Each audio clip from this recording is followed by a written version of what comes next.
Hello friends. तो आज हम सॉल्व करेंगे सी डी एस फर्स्ट 2024 का जो इंग्लिश का पेपर था उसको सॉल्व करेंगे। तो इसमें जो पहले के 5 क्वेश्चन थे इसमें आपको लैटिन और फ्रेंच वर्ड दिए गए थे जिनका अर्थ आपको मिलाना था। तो हम शुरुआत से शुरू करेंगे और आप आंसर अपने ऑप्शन मिलाते रहना। तो जैसे पहला है अटैची। तो अटैची का मतलब होता है proven fact of being elsewhere.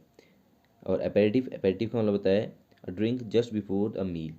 Avon garde का मतलब होता है new and experimental. And alibi का मतलब होता है diplomatic staff and support.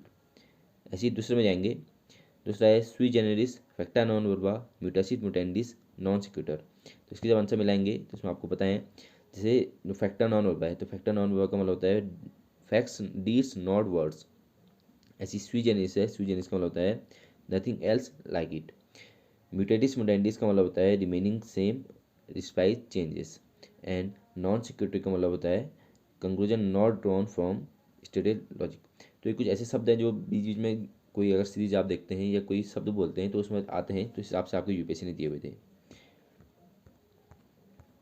Third question में आते हैं। थर्ड क्वेश्चन में क्या है, कुछ एक दो क्वेश्चन है जो आपको आते होंगे। जैसे डेब्रिस है, डेब्रिस का मतलब होता है स्कैटर्ड रिमेन्स। ऐसी कॉनोशियर है, कॉनोशियर का मतलब होता है expert in the matter of test.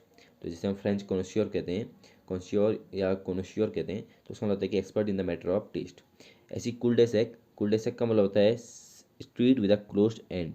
And dossier, dossier का मतलब होता है collection of document of someone और समथिंग। फोर्थ क्वेश्चन में आते हैं। तो फोर्थ क्वेश्चन में दो आपको ऐसे मिलेंगे जो आपको आते हैं या आपने कहीं सुने होंगे या आपको उस वक्त याद ना हो। जैसे देजावू है, तो देजावू का मतलब होता है feeling having experience the present. तो इसका मतलब होता है कि आपको ऐसा लगता है कि आपने ये पहले से जिया हुआ है। ऐसे इन रूट का मतलब होता है during the course of a journey. तो इसमें रूट है, रूट जर्नी के होता है आदर। दूसरा है फॉक्स पास। तो फॉक्स पास का मतलब होता है टेक्टलेस रिमार्क और एक्ट। ऐसी जो लास्ट है लॉसियो फार, इसका मतलब है policy of minimal governmental interference. पाँच क्वेश्चन में आते हैं। तो पाँच क्वेश्चन आपका कुछ और शब्द हैं, तो इसमें आपको लगभग मुश्किल है कि आना, लेकिन अगर आता है तो बहुत अच्छी बात है। तो जैसे हम ट्राई करेंगे। तो जैसे मैसोनेट है, तो मैसोनेट का मतलब होता है rooms with separate entrance in a building. बैरेट है, बैरेट का मतलब होता है राउंड फार्टिस कैप। ऐसी जो बी है लाइसन है, लाइसन का मतलब होता है डिप्लोमेटिक सपोर्ट स्टाफ। तो जैसे हमने अभी पीछे पढ़ा था, पीछे हमने जहाँ पे देखा था जो फर्स्ट क्वेश्चन था उसमें डिप्लोमेटिक सपोर्ट स्टाफ दिया था, तो उसका मतलब होता है एलाबाई। तो एलाबाई और लाइसेंस जो दो हैं ये दोनों एक दूसरे के सिनोनियम्स होते हैं। ऐसी लास्ट बचा फकाडे, फकाडे का मतलब होता है principal front of a building. तो ऐसे आपके लैटिन शब्द खत्म होते हैं। ऐसे हम दूसरे पार्ट में बढ़ते हैं।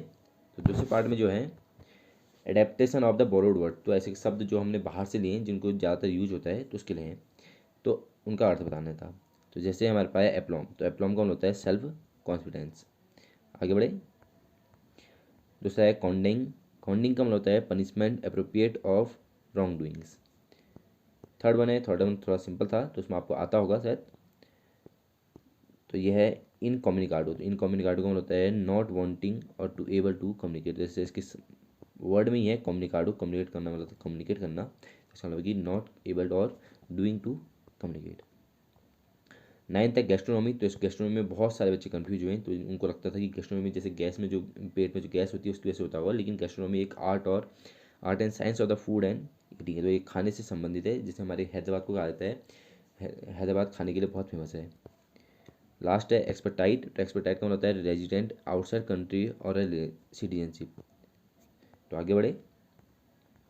आगे कुछ फ्रेजल वर्ब हैं। तो फ्रेजल आपने बहुत पढ़े हैं, जैसे फ्रेजल हमारे बहुत सारे काम आते हैं, तो ये नॉर्मल है। जैसे है सी what advice per her coach to to form if she wanted to do well in the tournament. इसमें बात की जा रही है कि उसको उसके कोच ने बताया कि उसको वापस अपने फॉर्म पे आना पड़े, तो वापस आना पड़ेगा, इसका मतलब होता है गेट बैक। 12वें क्वेश्चन पे जाए। तो she said good by and dash along the road. तो उसने गुड बाई कहा और वो रोड की तरफ चल दी। रोड की तरफ चली मतलब किसी ट्रिप पे चली है। तो ट्रिप्ड आउट का मतलब होता है किसी ट्रिप पे जाना। इसका आंसर है ट्रिप्ड आउट।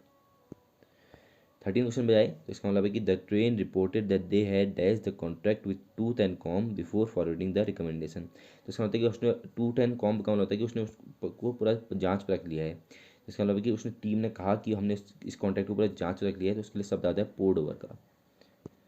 14 क्वेश्चन में जाए। तो 14 क्वेश्चन है the boisterous crowd dash with the mercy making even mist pouring rain. तो इसका मतलब होता है कि जो बॉइस्टरस क्राउड थी, मतलब जो जनता थी वहाँ पे, तो उसने वो चलते रहा, तो चलते रहा का मतलब कैरी डाउन। तो कैरी डाउन मतलब जो चल रहा था वो चलते रहा। 15 क्वेश्चन में आएंगे, the goons dash the unsuspecting victims when the latter walked into the dark alley. इसका मतलब है कि जो जो वो थे, जो गूंस थे, मतलब जो गंदे लोग थे, जो गुंडे थे, उन्होंने क्या किया, दो अनसस्पेक्टिंग विक्टिम्स को क्या करा, धक्का दिया या उनको अपने अपने पे वो कर लिया, पकड़ लिया। इसके लिए आता है वर्ड सेट अपॉन का। आगे बढ़े तो आगे कुछ ऐसे कॉमनली वर्ड, तो उनको हमें बताना था कि इसमें कौन से दो सही हैं। तो इसमें ऐसा लगता है, इन्हें कहते हैं ज़्यादातर होमोनियम्स कहते हैं, जिनका प्रोनाउंसिएशन सेम होता है लेकिन उनके अर्थ अलग अलग होते हैं। तो जैसे पहला वाला है 16 क्वेश्चन, उसमें दो शब्द जैसे स्पेशली और स्पेशली। तो पहला है what is specially noticeable about the pair is that they always dress impeccably. और दूसरा स्टेटमेंट है lunch is serve late in the office specially on days when there is a board meeting. तो इसमें जो है दोनों आपस में उल्टे पुल्टे हैं। जैसे हम पहले शब्द की बात करें तो उसमें वो किसी एक स्पेसिफिक चीज़ की बात कर रहे हैं, तो स्पेसिफिक चीज़ के लिए स्पेशली आता है, और हम किसी जनरल सेंस में जब स्पेशल की बात करें तो उसके लिए स्पेशली आता है। तो दोनों का इंटरचेंज करना पड़ेगा।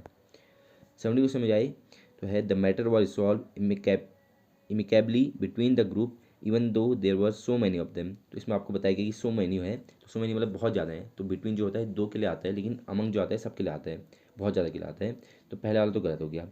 लेकिन दूसरे में देखा जाए तो उसमें कहा गया among them the two never have problems sharing but they have. तो उसने कहा कि उन सब में जो दो थे, तो उन सब में की बात आ रही, मतलब दो से ज़्यादा थे, उसके लिए अमंग सही है। तो इसका मतलब कि पहला आंसर रॉन्ग है लेकिन दूसरा सही है।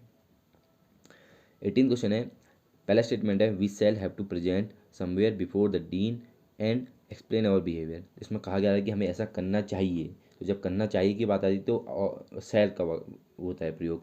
ऐसी दूसरा statement they will need to get their act together if they wish to win the contract. इसमें बात की जा रही है कि उनको ऐसा करना चाहिए ताकि उनका ऐसा हो जाए। तो और हमें पता है कि आई और वी के अलावा शैल नहीं यूज होता है, तो इसका आंसर दूसरा और पहला दोनों सही है। 19 क्वेश्चन में जाए तो पहला स्टेटमेंट है I have not seen her since a long time. तो इसमें जो बात बताई जा रही है, इसमें किसी ड्यूरेशन की बात बताई जा रही है, मतलब कि एक टाइम से चल के दूसरे टाइम तक आ रहे हैं, तो इसके लिए हम लगाते हैं फ्रॉम। सिंस का यूज यहाँ पे नहीं होता है, तो पहला रॉन्ग हो गया। दूसरा है it has been a while since I saw her. तो इसमें बात बताया जा रहा है कि एक बहुत टाइम हो गया जब से मैंने उसको नहीं देखा है, तो इसमें प्रेजेंट को पास्ट से जोड़ा जा रहा है, तो ये परफेक्ट है, तो परफेक्ट में हमारा सिंस का यूज होता है, तो इसका मतलब दूसरा सही है लेकिन फर्स्ट गलत है। फर्स्ट में सिंस की जगह होना चाहिए फ्रॉम। 20 क्वेश्चन है, पहला स्टेटमेंट है the teacher inquired whether there is any problem with the question paper. जिसमें वेदर जब क्वेश्चन आता है, वेदर का मतलब होता है कि उसमें कन्फ्यूजन है, मतलब पक्का हो भी सकता है नहीं भी हो सकता है, तो क्वेश्चन पूछ रहा है, इफ़ का मतलब होता है, तो इफ़ के लिए हमेशा एनी का यूज होता है, एनी का मतलब होता है कि हो भी सकता है नहीं भी। तो ये पहला आंसर सही है। दूसरा है he ask where whether she had some pets at home. तो उसने इस क्वेश्चन में पहले ही बता दी कि सम पेट्स होम मतलब कुछ हैं उसके घर में, तो उसमें पूछने की बात नहीं थी, तो वेदर यहाँ पे वेदर के साथ सम नहीं आएगा, तो इसका मतलब कि दूसरा रॉन्ग है लेकिन फर्स्ट सही है। क्वेश्चन नंबर 21 में आए तो यहाँ से हमारे 5 क्वेश्चन जो हमारे एंटोनियम्स हैं, तो एंटोनियम इसलिए सरल है क्योंकि इसमें आपको सेंटेंस दिया गया है, तो आप सेंटेंस के हिसाब से अपना एंटोनियम ढूंढ सकते हैं। जैसे पहले 21 है she accepted the prospect of her medical treatment with equanimity. तो इक्वेनिमिटी का मतलब होता है कि जैसे आपको कोई वो दियागी, दवाई दियागी, तो एजिटेशन का होता है उसका उल्टा होता है, इसका आंसर है एजिटेशन। 22 देखा जाए तो he has been vehement in opposing the idea. तो वेहमेंट का मतलब होता है कि जैसे उसने मतलब लाइक किया किसी चीज़ में, तो उसका मतलब होता है। तो आर्डेंट सबड्यूड और फर्वेंट का मतलब ये होता है। इम्पैशन का मतलब होता है जब वो किसी चीज़ के लिए पैसेंट है। ही इंडल्जेस इन नेफारियस एक्टिविटी। तो नेफारियस का मतलब होता है कि जैसे जो गंदी एक्टिविटीज़ होती हैं उनके कहते हैं। तो नेफारियस का उल्टा होता है जो अच्छी एक्टिविटीज़ हैं। तो अच्छी एक्टिविटीज़ के लिए शब्द है हमारे पास एडमायरेबल। तो एडमायरेबल जिसके लिए आपको लोग एडमायर करते हैं, मतलब जो अच्छा मानते हैं उसके लिए, तो इसके एडमायरेबल। 24 है when he was born his family was indigent. तो इंडिजेंट का होता है जब से कोई पुअर है, पुअर मतलब जैसे कोई गरीब है तो उसके कहते हैं। तो प्रिटेंशियस का मतलब होता है जो कोई खाली प्रिटेंस करना। इसका जो आंसर हुआ है एफ्लुएंट। एफ्लुएंट का होता है जब कोई चीज़ रिच होती है, जो जिसे हम अमीर कहते हैं। 25 में जाए तो all of us are living in turbulent time. तो टर्बुलेंट का होता है कि जो चीज़ उथल पुथल है इसमें, और इसका उल्टा होता है ट्रायंगल। ट्रायंगल का मतलब होता है जैसे किसी चीज़ को शांत करना। क्वेश्चन नंबर 26 से लेकर 35 तक आपके पास आसान है फिल इन द ब्लैंक्स। तो फिल इन द ब्लैंक्स को हम फॉलो करना चाहेंगे, ये सिंपल से फ्रेज और वर्ब हैं। तो जैसे पहला है I shall not be going to the theatre. इसका आंसर है इफ़ इट स्नोस। तो स्नोस है, स्नो क्या है, वर्ब है, ठीक। स्नोज का मतलब है कि बर्फबारी होना, तो स्नोज का मतलब है कि सिंगुलर फॉर्म है, और सिंगुलर फॉर्म के लिए ईट है, तो ये सही है। दूसरा है dash less than 100 passengers were killed in a recent train accident. इसका आंसर है नो फ्यूअर। तो फ्यूअर क्यों है, कि फ्यूअर जो दिखाता है नंबर्स को दिखाता है, कि जब किसी क्वांटिटी को दिखाते हैं हम तो इसके लिए फ्यूअर आता है। तो नो फ्यूअर का मतलब है कि कम से कम, नो फ्यूअर मतलब इससे कम नहीं थे, तो इस 100 से कम नहीं थे कहने का मतलब है। 28 क्वेश्चन में जाए तो each of this painting dash made by a famous painter. तो आपने पढ़ा होगा, तो ईच एवरी है, इनके साथ क्या आती है, सिंगुलर वर्ब आता है, तो सिंगुलर क्या है यहाँ पे, ईच है। ऐसे आगे बढ़े। 29 है this is an area of dress dense population. तो डेंस पॉपुलेशन होता है घनी सघन आबादी यहाँ पे, तो उसके लिए हम लगाते हैं एक्सट्रीमली। तो एक्सट्रीमली जहाँ पे बहुत ज़्यादा है, इसके कहते हैं। 30 क्वेश्चन पढ़े तो 30 क्वेश्चन है reading ability in young children dash by speech disorder. इसका मतलब कि जो हमारे जो यंग बच्चे हैं उनके अंदर क्या है, रीडिंग एबिलिटी जो है वो किससे अफेक्ट करती है, तो इसके लिए आता है इफेक्ट। इफेक्ट का मतलब होता है कि जब हम किसी चीज़ के इफेक्ट पढ़ते हैं, इसके कोई नुकसान होते हैं, उसे इफेक्ट कहते हैं। लेकिन अगर किसी से कोई चीज़ में बदलाव हो रहा है तो हम कहते हैं इफेक्ट कहते हैं। 31 क्वेश्चन देखें तो she has faced almost difficulty in arranging the funds for the event. तो इसमें आपको फंड की बात की, फंड मतलब होता है कि पैसा, तो इसके लिए शब्द आता है इनसरमाउंटेबल। वैसे जैगेंटी का मतलब भी बड़ा होता है, लार्ज का मतलब भी बड़ा होता है, बिग का मतलब बड़ा होता है, लेकिन इनसरमाउंटेबल इसलिए आया क्योंकि यहाँ पे जो फंड की बात हो रही है, फंड का मतलब होता है कि ऐसे इनसरमाउंटेबल मतलब कि ऐसे फंड जिनको हम वापस ना कर सकें। 32 है our school building is dash dilapidated. तो डिलापिटेटेड का मतलब होता है कि जो टूट फूट गई है, मतलब जो ख़राब हो चुकी है। तो इसमें हम विजिबली मतलब जो बाहर से दिख रहा है, लेकिन मतलब थोड़ा बहुत सेटिफैक्टरली मतलब, तो ये कोई शब्द ना, इसके लिए हम लगाएंगे डीपली। डीपली मतलब जो अंदर तक खराब है। 33 क्वेश्चन देखें तो 33 क्वेश्चन में क्या है, Ranikhet is a place of remarkably beauty. तो इसमें रानीखेत के बारे में बताया जा रहा है, तो ये रानीखेत क्या है, नाउन है, तो इसके लिए हमें क्या चाहिए, इसकी एडजेक्टिव चाहिए। तो यहाँ पे जो एडजेक्टिव है वो क्या है, सीनिक है। 34 क्वेश्चन है the criminal on the run manage to dash capture by the police officer. इसका मतलब कि जो क्रिमिनल था वो भाग गया, तो भागने के लिए हम सब लगाते हैं इवेड। 35 क्वेश्चन है I am dash on the ambitious project of learning one new language every year. इसका मतलब कि वो कहना चाह रहा है कि मैं एक नई प्रोजेक्ट की शुरुआत कर रहा हूँ जिसमें मैं हर साल एक नई लैंग्वेज को सीखूंगा। तो इसके लिए हम जब हम किसी चीज़ में नए कदम उठाते हैं उसके लिए हम लगाते हैं एम्बार्किंग। इसके बाद हम आगे बढ़े तो इसके लिए बाद आया हमारा ईडियम्स एंड फ्रेजेस। तो कुछ ना कुछ 5-6 क्वेश्चन हमारे हर बार आते हैं सीडीएस में ईडियम्स एंड फ्रेजेस को लेकर। तो पहला है जैसे तो इसके लिए हम कोई लॉजिक नहीं करना पड़ता, क्योंकि इसमें याद करना पड़ता है। तो पहला है वर्किंग ऑन एक्सेल्स। तो इसका मतलब होता है केयरफुल नॉट टू ऑफेंड और अपसेट अदर्स। क्योंकि वर्किंग ऑन एक्सेल्स का मतलब होता है कि एक्सेल्स के ऊपर एक्सेल्स जो होते हैं बहुत मुलायम होते हैं, इनके ऊपर चलेंगे तो टूट सकते हैं। इसका मतलब ये है। 37 क्वेश्चन है फेदर योर ओन नेस्ट। तो ओन नेस्ट की बात है मतलब अपने ही घोंसले को और बड़ा करो। तो इसका मतलब कि पैसा ऐसे कमाओ जिससे खाली तुम्हें फ़ायदा हो और उसके लिए कोई मीन जो सकता है, तो ऐसा हम कहते हैं ये। 30 क्वेश्चन है नेदर फिश नॉर फाउल। इसका मतलब होता है डिफिकल्ट टू डिस्क्राइब और क्लासीफाई। तो ऐसी ना जो ना फिश है ना फाउल है, इसका मतलब कि हम उसको क्लासीफाई नहीं कर पा रहे हैं। 39 क्वेश्चन है एलिफेंट इन द रूम। तो एक इसमें आप कन्फ्यूज होते हैं, एक होता है एलिफेंट इन द रूम और एक होता है white elephant in the room. तो एलिफेंट इन द रूम का मतलब होता है the obvious problem that is being avoided. तो ऐसी प्रॉब्लम इसको हम अवॉइड कर रहे हैं, लेकिन अवॉइड हो नहीं सकती क्योंकि एलिफेंट जो होता है बहुत बड़ा होता है, तो उस सेंस में है। 40 क्वेश्चन है द शिप हैज सेल्ड। तो शिप हैज सेल्ड का मतलब होता है कि ऐसी चीज़ मतलब शिप जहाज जा चुका है, अगर तुम्हें जहाज पे जाना था तो जहाज जा चुका है, तो इसका मतलब कि जो अपॉर्चुनिटी थी वो निकल चुकी है अब तुम्हारे हाथ से। इसके बाद देखें तो इसके बाद सिनोनिम्स आए थे। तो सिनोनिम्स भी आसान थे क्योंकि इसमें भी हमारे सेंटेंस दिए हुए थे। जैसे पहला है winning the world cup was most accelerating moment for the Indian cricket team. तो जो क्रिकेट फैंस होंगे उन्हें बुरा लगा होगा क्योंकि इंडियन टीम हार गई थी, जबकि इसमें उल्टा कहा गया था। तो इसमें है कि was the most accelerating moment. तो एक्सीलरेटिंग मतलब जो हमें बहुत अच्छा लगता है, तो इसके लिए हम कहते हैं थ्रिलिंग, जो हमारे लिए बहुत अच्छा था, जिसमें हम बहुत खुश हुए थे। पीसफुल का मतलब है शांत, तो हम वर्ल्ड कप जीतेंगे तो हम शांत तो नहीं होंगे।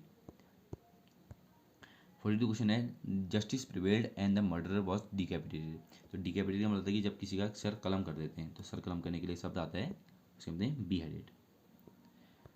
43 क्वेश्चन देखते हैं। तो 43 क्वेश्चन है the hotel room has dingy walls. तो डिंजी का होता है कि जो भद्दी है, भद्दी वाला जो गंदी है, तो उसका हम कहते हैं डार्क एंड डर्टी। 44th है Keshav plan the event with fastidious care. Fastidious का मतलब है कि जो अच्छे से मतलब बहुत अच्छे से केयर की जाती है, उसे कहते हैं मेटिकुलस। इसमें जो 3 दिए गए इनअटेंटिव, बोरिंग और इंटरेस्टिंग, ये तीनों क्या है इसके एंटोनियम है। क्योंकि इनअटेंटिव का मतलब कि उसमें अटेंशन नहीं दिया गया, जबकि उसने प्लान इवेंट किया है तो केयर के साथ किया है तो अच्छे से किया होगा। 45 क्वेश्चन है, her left leg was paralysed due to debilitating disease. तो डिबिलिटिंग का मतलब होता है जैसे कोई चीज़ की आ रही क्रिपल कर रही है, तो इसका सिनोनिम है, इसका मतलब है क्रिपल। इसके बाद है को रिलेटिंग सेंटेंसेस। तो ये एक नया पैटर्न था यूपीएससी का इस बार। इसमें क्या देगी, हमें दो सेंटेंस देगी, हमें बताने की जो पहला और दूसरा सेंटेंस है इनके बीच में क्या रिलेशन है। जैसे पहला है, इसमें दो सेंटेंस दिए, 46 क्वेश्चन है, civics classes focus on citizenship and governance. इसका दूसरा स्टेटमेंट है, the subject develops concept that enable the reader to apply knowledge about government and the state to the idea of participative citizenship. तो इसमें जो पहले sentence बताया गया कि सिविक्स होता क्या है, और दूसरे उसमें बताया गया कि इस सब्जेक्ट से हमारे होता क्या है, इसका मतलब कि जो सेकंड स्टेटमेंट है वो फर्स्ट को एक्सपेंड कर रहा है, उसको खोल रहा है, उसके बारे में ज़्यादा चीज़ बता रहा है। तो इसका आंसर है A, expand the first. Second part में जाए तो सेकेंड है, China has made rapid economic strides but at the cost of democracy.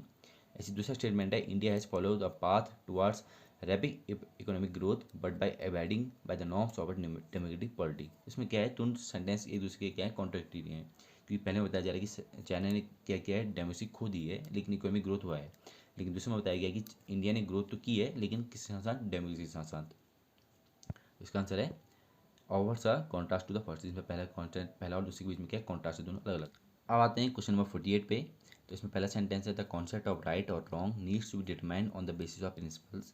दूसरा है, when it comes to matter related to the field of human rights position should be based solely on the principles. तो इसमें देखा जाए कि option क्या है, तो इसका ऑप्शन है the second sentence establish the first, मतलब पहले को बनाता है। दूसरा है, develop an exam based on the first. तो एग्जाम का होता है कि जो ऐसी चीज़ जो यूनिवर्सिटी ट्रू है।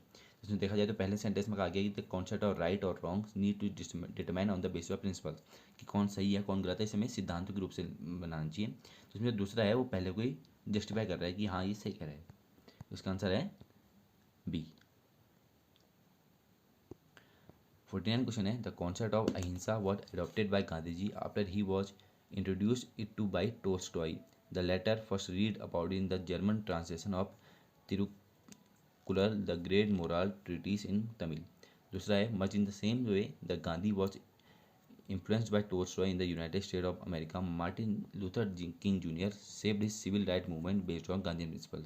इसमें बताया जा रहा है कि पहले सेंटेंस में बताया गया कि गांधी जी ने किससे सीखा, और दूसरे सेंटेंस में बताया कि मार्टिन लूथर किंग ने गांधी से सीखा। इसमें पहले के बाद दूसरा, दूसरे के बाद तीसरा बताया गया है, तो इसका मतलब कि क्या है, इसमें एनोलॉजी है, इस पर जैसा आप रीजनिंग में पढ़ते हैं। तो इसका आंसर है सी। लास्ट है 50 क्वेश्चन है, the best ever cricket captain India has ever had is XYZ। और दूसरा है, as captain XYZ had won considerably more matches for India than any other captain. तो इसमें क्या गया है, पहले क्वेश्चन को आगे बढ़ाया जा रहा है, तो इसका मतलब क्या है, रिवर्ट द फर्स्ट। 15 क्वेश्चन में जाए तो आज हम करेंगे 60 क्वेश्चन, और इसका दूसरा पार्ट हम 60 के बाद दोबारा डालेंगे। इसके बाद जो क्वेश्चन थे 50 से आगे, तो 50 से आगे क्वेश्चन में क्या दिया गया थे, हमें दो सेंटेंस दिए थे जो एक दूसरे दिखते हैं, इनको होमोनियम भी कहते हैं। तो ये भी एक तरह से होमोनियम ही है, तो दोनों को पढ़ने में लगभग सेम रहता है लेकिन दोनों का अलग अलग अर्थ होता है। पहला कॉम्प्लीमेंट। तो कॉम्प्लीमेंट होता है कि हम किसी चीज़ को प्रेस करते हैं, हम उसकी किसी की तारीफ करते हैं, उसे हम कॉम्प्लीमेंट कहते हैं। और जो कॉम्प्लीमेंट, दूसरा कॉम्प्लीमेंट है, हम कहते हैं कि जैसे हम कॉम्प्लीमेंट एंगल्स पढ़ते हैं तो एक के बिना दूसरा अधूरा है, तो उसको हम कहते हैं ब्लेंड वेल विथ। दूसरा है DFI एंड डिफाई। तो डिफाई जो दूसरा सेंटेंस है डिफाई, DFI, तो इसको हम जानते हैं, इसका मतलब होता है कि इसको मना करना, तो किसी से अपोज करना, मतलब डिफाई का मतलब अपोज करना। और जैसे DT होता है, DEITY, तो DT का होता है कि जैसे भगवान होता है, वैसे डिफाई का होता है कि confer upon the status of God. इसका आंसर है 1। इसका हम आते हैं 53 क्वेश्चन पे। तो 50 क्वेश्चन बहुत आसान था, तो इसमें एक स्टेशनरी है। तो इससे आप किसी कॉपी किताब की दुकान में जाते हो तो वहाँ पर आपने पढ़ा होगा स्टेशनरी की किताब। तो स्टेशनरी का होता है कि जैसी चीज़ जो लिखने के काम आती है, तो स्टेशनरी उन्हें कहते हैं जो किसी चीज़ लिखने के काम आती है। और जो दूसरा स्टेशनरी है उसको कहते हैं जो चीज़ रुकी हुई है, उसके लगाते हैं इमोबाइल मतलब जो रुकी, जो चल नहीं रही है। 54 क्वेश्चन है, कंप्लेसेंट एंड कंप्लेसेंट। तो जो पहला कंप्लेसेंट इसमें एस है, इसका मतलब होता है कि ईगर टू प्लीज। हम किसी की चीज़ को क्या करते हैं, किसी के लिए किसी आगे झुकते हैं, हम कहते हैं कि ये काम कर दो, हम प्लीज़ करते हैं इस चीज़ को। और दूसरा है कंप्लेसेंट का मतलब होता है कि जब हम किसी चीज़ के लिए ज़्यादा ओवर कॉन्फिडेंट हो जाते हैं। इसके बाद 55 क्वेश्चन में शायद बहुत लोगों ने कन्फ्यूज हुए होंगे और गलत भी क्या हो सकता है। तो इंक्वायरी का मतलब होता है कि जब पुलिस जब किसी चीज़ के बारे में इंक्वायरी करती है, तो हम कहते हैं कि इंक्वायरी करना मतलब पुलिस के लिए जो आता है वो आई से आता है, तो इसका मतलब कि इंक्वायरी का हुआ इन्वेस्टिगेट, ना कि इंक्वायरी का। इसका आंसर है ए। तो इंक्वायरी जो सिंपल इंक्वायरी करते हैं ई से दिखाते हैं, और जब पुलिस किसी चीज़ की इन्वेस्टिगेशन करती है तो उसमें दिखाते हैं आई से। ऐसी 56 क्वेश्चन है मास्टरफुल एंड मास्टरली। मास्टरली का मतलब है कि जब कोई किसी चीज़ के लिए क्या है मास्टरली, मतलब उसमें वो अच्छा पा चुका है, मतलब एक ऐसे लेवल पा चुका है जैसे हम गेम खेलते हैं कॉन्कर लेवल भी कहते हैं, मतलब बहुत अच्छे लेवल पा गया तो उसका मतलब मास्टरली। तो इसके लिए आता है स्किलफुल, जो क्या है बहुत अच्छी लेवल, जो इसका बहुत सारे स्किल्स हैं। और मास्टरफुल का मतलब है जो क्या है लीडर लाइक है। 57 क्वेश्चन में जाए तो 57 क्वेश्चन है बोर्ड एंड बॉर्डर। तो सिंपल सा बॉर्डर तो हम जानते हैं, बॉर्डर का मतलब क्या है कि जैसे कोई बाउंड्री है तो उसे हम कहते हैं बॉर्डर। तो बॉर्डर का मतलब होता है बाउंड्री। और जो बॉर्डर है, बॉर्डर जैसे हम कोई जैसे कहीं रुकने जाते हैं तो उसे हम बोर्ड कहते हैं, बोर्ड करना कहते हैं। तो वो क्या है फूड एंड लॉजिस्टिक्स। 58 क्वेश्चन है कॉन्करेंट एंड कॉन्सिक्यूटिव। जैसे आपने मैसेज क्वेश्चन बनाएंगे जिसमें कॉन्सिक्यूटिव नंबर्स आते हैं। कॉन्सिक्यूटिव मतलब जो एक के बाद एक आता रहता है। तो कॉन्सिक्यूटिव जो दूसरा सेंटेंस है उसका मतलब हो गया वन आफ्टर द अदर। और कॉन्करेंट का मतलब है कि जैसे एक के बाद एक जो एक ही टाइम पे कोई चीज़ घटती रहती है उसे हम कहते हैं कॉन्करेंट। 59 क्वेश्चन है एपिटा एंड एपिटेट। तो ये दोनों एक जैसे मिलते जुलते शब्द हैं, लेकिन एपिटा का मतलब होता है कि जहाँ जो किसी के टॉमस्टोन, मतलब जो जहाँ पे किसी को दफनाया जाता है वहाँ पे जो लिखा जाता है उसे कहते हैं एपिटा। और एपिटेट का मतलब है कि जब हम किसी चीज़ को संबोधित करते हैं, एप्टीट्यूड को दिखाते हैं तो उसका कहते हैं एपिटेट। 60 क्वेश्चन है जो आज का लास्ट क्वेश्चन है, और इसके आगे वो पार्ट हम जो बाकी 60 क्वेश्चन है हमको दूसरी पार्ट में देखेंगे। तो 60 क्वेश्चन है डिस्कम्फर्ट और डिस्कम्फर्ट। इसमें थोड़ा कंफ्यूज होते हैं। तो डिस्कम्फर्ट का मतलब होता है कि जब हम किसी चीज़ में अनईज है, मतलब हमें कोई दिक्कत हो रही है, हम कंफर्टेबल नहीं है तो उसका मतलब है डिस्कम्फर्ट। और डिस्कम्फर्ट का मतलब होता है कि जब हम किसी चीज़ को एम्बेरस करते हैं, हम कहते हैं कि हम किसी को मतलब किसी बारे में गंदा कहते हैं, किसी को एम्बेरस करते हैं किसी के सामने, तो उसका मतलब है डिस्कम्फर्ट। Thank you guys. तो ये था आज के 60 क्वेश्चन। बाकी 60 क्वेश्चन हम आपके दूसरी वीडियो में डालेंगे। Thank you for watching.